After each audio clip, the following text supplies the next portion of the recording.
Hi there. We've been looking at Christian basics in the vlog series, and today's basic is the foundation, the cornerstone, the focal point of Christianity, and that's Jesus.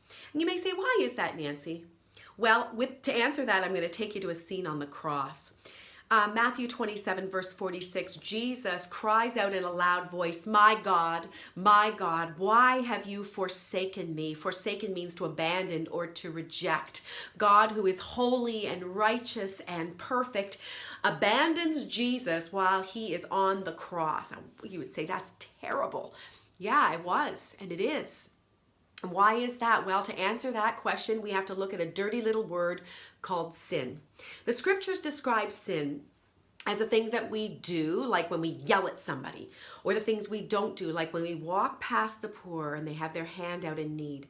It's the attitudes that we have in our heart, like I'm smiling, but inside I'm thinking you are such an idiot. And it's also, the scriptures describe us going our own way. So we see the good and perfect ways of God, but we say, yeah, I did it my way instead. And so the scriptures describe that as sin.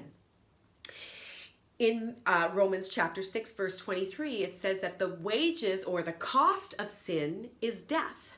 And death is actual separation from the God who is holy and perfect and righteous and who is life. In him there is life, and without him there's no life. And so it was a pretty big deal when Jesus, let me just describe, this is when Jesus comes in.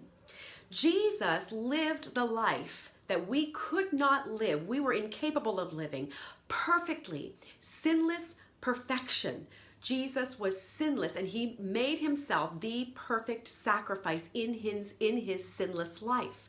So that when he went to the cross, instead of us, he took all of our sin, all of our wrongdoings, and he carried them, absorbed them in himself, and carried it, and it was nailed to the cross. Now you think about that. You think about all people for all time, and he carried and absorbed that sin and paid the penalty for us. I sometimes think, you guys, about the fact of what he must have been feeling at the time when he yelled out, my God, why have you forsaken me? It is true that he took the sin, but imagine what he must have felt on that day. Imagine your very worst sin in your life, the things that haunt you sometimes at night. The people that sit in the prison cells and the things that we feel guilty about or rejected by or complete regret over. The abortions, the murders, the horrible things that have happened, the lies we've told that have destroyed a family. Jesus felt the weight of all of that, not just the feelings of that, though he did, but he carried the weight of all of that. And so Isaiah 53 verses 4 and 5 say, surely he took up our pain and bore our suffering. Yet we considered him punished by God, stricken by him and afflicted. But he was pierced for our transgressions. He was crushed for our iniquities, our wrongdoings and behaviors and crimes and atrocities. The punishment that brought us peace was on him. And by his wounds, we are healed. This is called the great exchange.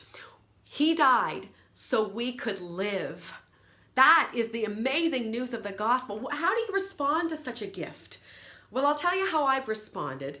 Gratitude. I just have said, thank you, God, that I didn't have to pay the penalty for my sin. Thank you, God, that you paid it that day on the cross. And out of that gratitude, you live. Out of that gratitude, you honor Jesus with your life. I pray that that's true for you today as well. And I pray that that really strikes you in a real way this Easter season. God bless you today.